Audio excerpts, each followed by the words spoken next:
We got a lot to talk about here in our first episode of What's Going On in Darktide. We have the dreaded Magnuson interview that's been floating around the Reddit and the internet recently, as well as the new Vox transmission that just went live on Fatshark's YouTube. You can find a link to both of those things in the pinned comment and the description below. Just as a heads up for anyone jumping into this video, hoping to get some news of anything that's coming, aside from the Vox transmission, which I believe is a, prelude to getting either a community update or an actual patch. There's nothing in this video about future stuff coming. So if you clicked on this video thinking to find some of that, I'm not going to waste your time. Go ahead and shut the video down if that's what you were looking for. But this is pretty much my thoughts on the Magnuson interview, as well as talking about some fun speculation on the Vox transmission. That is what we'll be talking about here today. So stay tuned. We're going to jump into both of those things. If you have not yet done so, though, please don't forget to like, comment, and or subscribe if you end up enjoying the content. That does really help out any content creator that you do watch. And I do stream Darktide quite a bit on my Twitch. We do Tuesdays, Thursdays, and Saturdays. So go ahead and find a link to that in the description as well. Let's get started here on what's going on in Darktide. What we're going to talk about first is this Magnuson interview. Now, I do not speak Swedish. Yeah, Swedish. So this is the interview itself that was posted online. And we're going to jump over to Reddit, which has an English translation of this pretty much by using Google Translate. So there are going to be some things that say like childhood diseases, where that's probably talking about problems in its infancy. So stuff like that. So if there is some clunky kind of translations here and there, it's probably an issue with Google. I didn't have someone actually translate this for me. So switch on over to the Reddit. Huge shout out here to Jeanp300 for posting this translation here. And one kind of important note about this article is that it was published on the 31st of December. And the big kind of problem with the article is, this kind of hit the Reddit about 4 or so days ago, or not really 4 or so real days ago. I think the Reddit kind of really blew up with it about a day or two ago. And that's when it became a really big issue. So this was published on the 31st.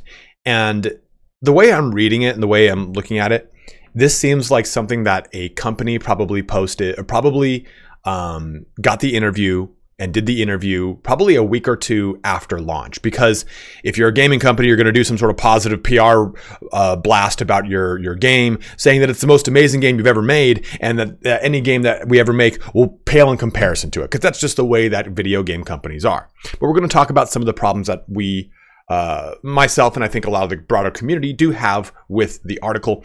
Keep in mind, though, that, like I said, this is a primarily PR blast puff piece where they're trying to make themselves look amazing, and that's what their goal is. Their goal at the end of the day is to sell video games. So there are plenty of things wrong with the game, and we're going to probably hit on some of them here. I've highlighted some of the pertinent stuff. We're not going to read through every little bit of it, because a lot of this is kind of saying like Swedish developer Fatshark's latest game, Warhammer Darktide, has just been released, but the creators are far from finished and expect to continue adding new content. It's a game that just grows and grows, says design manager Victor Magnuson. So, I mean, like, that kind of stuff's not really pertinent to the general conversation about the game. Although, oh, I don't mean to press that button, or this one, or this one. Oh, what am I doing? There we go. Let's go ahead and make that red. Yeah, got that new content. So Warhammer 40K is a dystopian board game with war, mutants, and aliens. Not a single mention of Space Marines, though. So that this is an entirely fictitious statement. It's not true. I'm just fucking around. But as we kind of get into the meat and potatoes of this article, we get to stuff like this, where he kind of describes the legacy of Left 4 Dead and how it kind of influences these co-op shooters and what have you. And I very rarely ever do a actual lit webcam video, so I apologize if I go over here and it gets dark and stuff like that. I move around and talk with my hands because I'm Italian. But there are a lot of other things that are difficult, such as there are just enough and complicated enemies for 4 people to be able to stand next to each other and keep it busy, and that it feels like everyone contributes to your survival. So yes, there are a lot of really fun, interesting specials and elites in Darktide, and I think that's probably one of my favorite things about Darktide is the pressure that those elites and those specials bring to the game.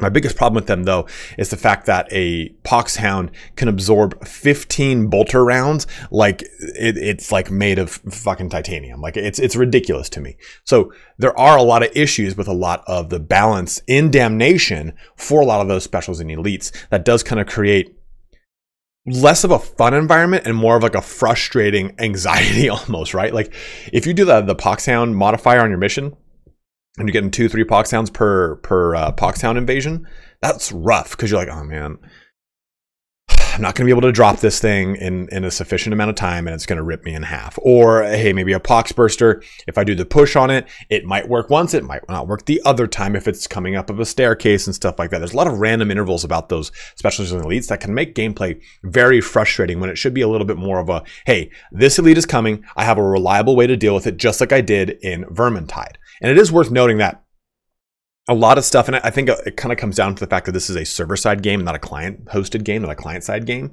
the fact that that's probably affecting a lot of these things, a lot of these timings. They did kind of make the statement here that we'll get into in just a little bit about not being able to test for a broader audience at that point. But they had a number of stress tests and a number of early access beta prompts that would probably allow them to say, hey, the community feedback is saying that I dodged that hound, but it actually still grabbed me. I dodged that net, but it still got me. How do we fix this? How do we add a delay? How do we do some sort of thing to help combat that? Now, I know that internet is varying by and large for every single individual, just like computer hardware, which we're about to talk about right now. So that does kind of make this whole task of tackling a lot harder. So when the game was released, there were some childhood problems. I think it means like in its infancy. Among other things, some have been affected by the game crashing. The creator explains some concerns that this is difficult to develop for PC, where there are a lot of hardware combinations to take into account. A bug that affects 0.5% of users may never be detected in the test environment, while it becomes abundantly clear when hundreds of thousands are running the game. So, I mean, yeah, that's like tale as old as time when it comes to any kind of software development, especially people that have commented on my videos and said, hey, I have the exact same hardware as you, or if not 90% comparable, and I still crash. So it is really frustrating. Like I've told people like, yeah, my game is a lot more stable than it was at early access launch and at full launch of the game. I was crashing on the actual launch of the game versus the early access launch. I was crashing multiple times a mission. Now, in a given stream, I maybe crash once or twice in a given game session. So that is a marked improvement for myself. But some people are still crashing. And I think the biggest problem is going to come around to the level of radio silence we've gotten from Fatshark, albeit through the holiday season. So let's wait a little bit and talk about that in a second here. It's going to be so much fun, Victor Magnuson says. It's terrible that some people have to suffer from it, but I don't know how it would have been solved before, says Victor Magnuson. It's going to be so much fun. Also into this, much has already been fixed through updates, so-called patches. Magnuson highlights that the servers held up to the pressure, something that online games often initially have problems with, and also says that he is satisfied with the response that Darktide has received. I think upon initial reception, Darktide, when it came out, got very positive reviews, and I think that it does. I don't want you guys to think I'm talking negatively about the game, because I absolutely love the game. I said this in my stream the other day. This is the first Warhammer 40k game I've ever played where I have over 100 hours played in the first month. Dawn of War, I probably have so many accumulated over all the years, but there's no other 40k game, aside from maybe Dawn of War, that I have 100 hours in, period. That's how much I love this game. So I'm talking more about the things that are glaring issues that exist now that when Magnuson probably made this interview weren't as much in the public eye, or people were maybe so in that honeymoon phase of the first week or two of owning the game that they hadn't hit the crafting being a real big issue with them, or the lack of crafting resources being a real big issue for them and stuff like that. So I think that this is kind of, again, an interview that was probably done around that timeline. So, and I will say too, on the how this the servers held up to pressure, I thought that we were going to deal with day one server issues where we were never able to get on. We did have issues, right? Where you had the queue. As soon as the game launched, people were getting just queued into a massive queue, which you did get in. And then about an hour or two after launch, that queue completely alleviated and you didn't have to worry about a queue anymore. So that's actually a big truth there, is most online services, online games like that, online service games, do get so jammed up with crap server pressure in the beginning. Look at even World of Warcraft. They had so many server issues when each one of their DLCs launched, or well, used to call them expansion packs back in my day, but let's move further down. The title has also become one of 2022 blockbuster on the Steam distribution platform. I don't know how much truth there is to that. I didn't look into it. Fatshark has used the lessons learned from the previous games to build Darktide from the ground up with the plan to grow the game. It should be easy to add new courses, classes, and other things. It is also possible to do things like turn off the lights. Where's that modifier? Where the hell did that go? Certain courses for all players, forcing them to drive only with flashlights. that's a goofy translation. Courses drive with flashlights. Like, yeah, in Darktide, in the grim darkness of the far future, there are only golf carts. But I think that I have a problem with this statement because they've learned from their lessons from the previous games to build Darktide. Literally everything that the people want or have complained about or have the biggest issue with already exists in Vermintide 1 and 2.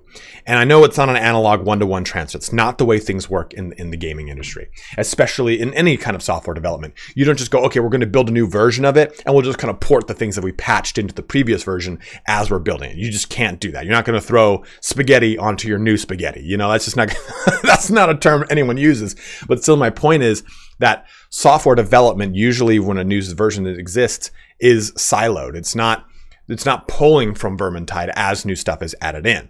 So there is that little bit of truth added in there, right? We don't know exactly when Darktide's development began.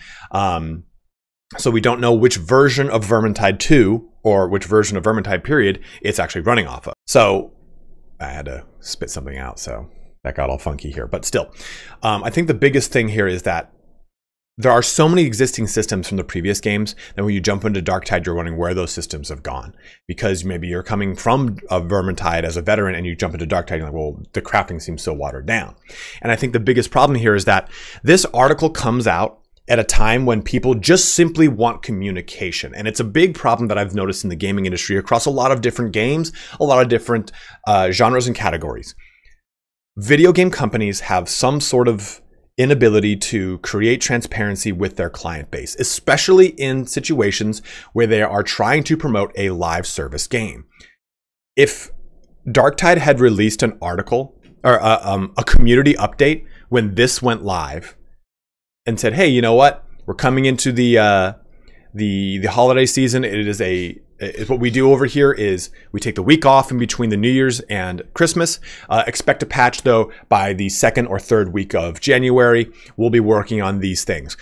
Everyone would have been fine. I think they would have been frustrated still that things were still not the way they wanted them, because that's how people are when it comes to putting their money into something. They want what they want when they want it.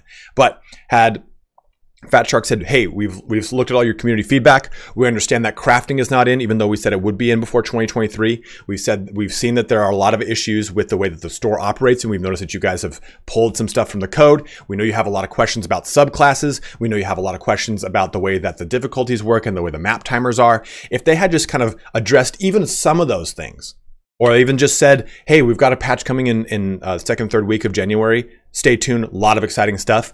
It would have at least created some hype. People would have been, rather than looking at every little thing to point a finger and say, fuck you, Fatshark here, fuck you, Fatshark there. It would have been, I'm so hyped up. What are all these things there? Like, oh, is this a hype thing? Could this be it? Could this be the speculation? Whatever it is. So I think that that is a problem that exists not on Fatshark alone, but on the entire gaming industry, with a lack of transparency back to the end user. All you simply need to say is, hey, here's a problem.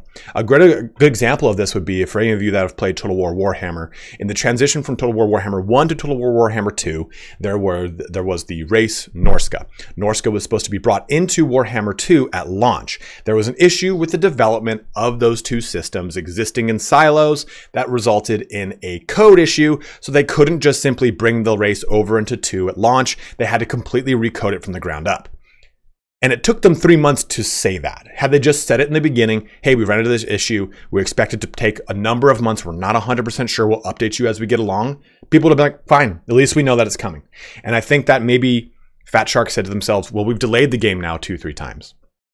I don't remember how many, I think it's 3 times, right? They delayed it from August. They delayed it from early 2022 into August, and then into this right before the year's end, right? I think that's it. Someone can correct me. I think that Fatshark said, like, we don't want to create any more waves. But I think that the waves already existed, that any kind of buoy they could have thrown into those waves would have made things a lot better. So that's my kind of hot take on everything. Again, I understand why a game company would release a PR puff piece to talk about their game being amazing, because that's what you do. That's how a gaming company works. And I think that people's frustration is totally valid in the things that they want for the game because they put their money into it. I totally understand that. And I think that it makes sense from a gaming company or a company standpoint to want to take the week off in between Christmas and the New Year. Those things all make sense. I think it just created an unfortunate perfect storm where there's a lot of frustration and there's a lot of radio silence. And those two things in conjunction are building a lot of resentment and anger throughout the community when all there simply needs to be is a small post to let people know what's coming up. With that being said, this little part right here I want to highlight. It should be easy to add new courses, classes, and other things. So from what I had read in an article that came out, I think around earlier last year, or if not the year prior, Darktide is built with a different system that a different engine or version of the Vermintide engine that allows for them to expand into more and different monsters faster than they could with Vermintide 2. I guess there was some sort of limitation with the engine that prevented them from basically going from Skaven into anything else. It's why we only have Skaven and then now Beastmen. So I guess that this is going to be addressed with Darktide, and we should expect a lot more monster diversity. We already see a ton of monstrosity diversity, and even in the monsters that we have two different sets, right? We've got the dregs, and we've got the guys that start with an S that I just can't think of anything of.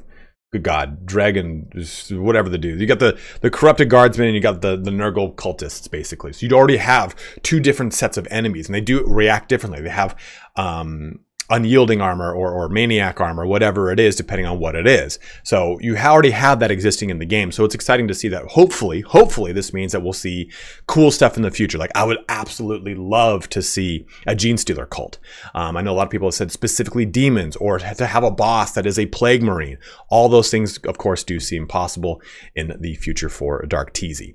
The cool thing about Darktide is that we've actually built it in so many fronts in a way that it's possible to add so much exciting and fun stuff. And I guess that was one of the issues that one of the developers had told someone, is that they had built the game so much, not like in the future, but there are so many systems that exist within the graphical settings that it is taxing on modern computers right now, because they're just like, oh yeah, we're just going to throw everything in the kitchen sink in this motherfucker and see what happens. So I'm really interested to see what all this comes with the future for Darktide. Again, I understand the frustration everyone's addressing and hitting right now, but I'm really, really excited for what's coming with Darktide. Hopefully we get a Chaos Spawn, because it's in a trailer. And let's jump into the Vox Transmission, which hopefully hints at a Chaos Spawn. So we have this Vox Transmission VIII. Let's go ahead and press play on this and let it roll.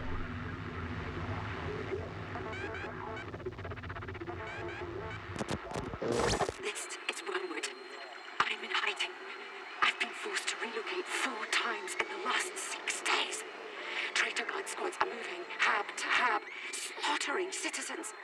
We are hidden like rats in cellars, in ventilation chutes.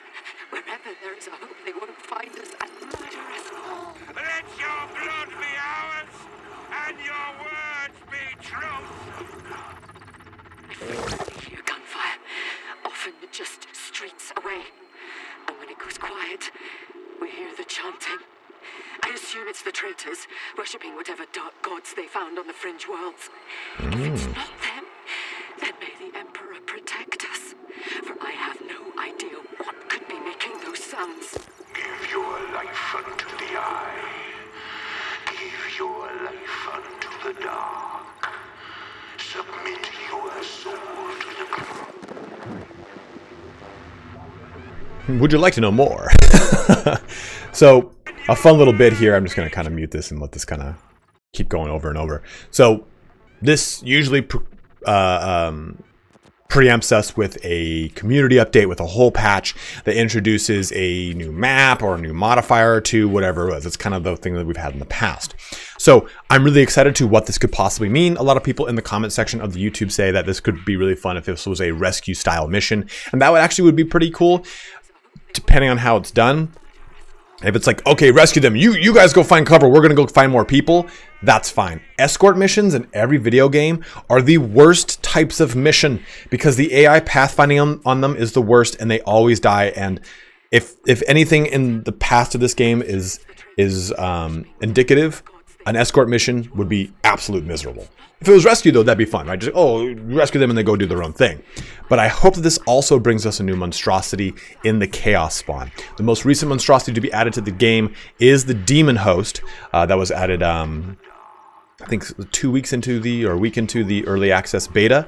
That was present for anyone who pre-ordered the game. So very curious to see what this does. I would like to see some new weapons added for this as well here. We probably get one for the Psyker and the Veteran since we got one for the Zealot and the Ogryn last time. And if we're talking more about content, I would love to see more crafting stuff. I think we all want to see that ability to re-bless or rip off a blessing or whatever that last one is in the blessing menu. I do want to see what all of those things mean and perhaps addressing a number of other issues in this community update and or patch. Again, nothing really revealed with any of this, and this is mainly me just kind of talking about what's kind of going on in the Darktide news front. Very excited for stuff to come with the game and really excited for what this whole year brings for Darktide. Really interested to hopefully find out what some of those subclasses are and jump into some more of the cosmetics that have been leaked in the past. There's a really cool Talon Desert Raider. There's a really sick Ogryn one where it's got like a hood and some armor. There's a sick Zealot one who's just covered in like Eagle Edifice armor. Like, I am so jazzed on it. So looking forward to it, guys. Let me know what you think about everything in the comment section below. Are you totally fine with the Magnuson interview? Does it just kind of like, yeah, this par for the course, this is the way that gaming companies need to operate? Or are you pissed off about it? Are you incensed about it? Let me know in the comment section below. Always love to hear what you guys have to say, what you guys have to think. But as always, have a good one. Take care. Don't forget to follow me on Twitch, and I'll see you on the next one.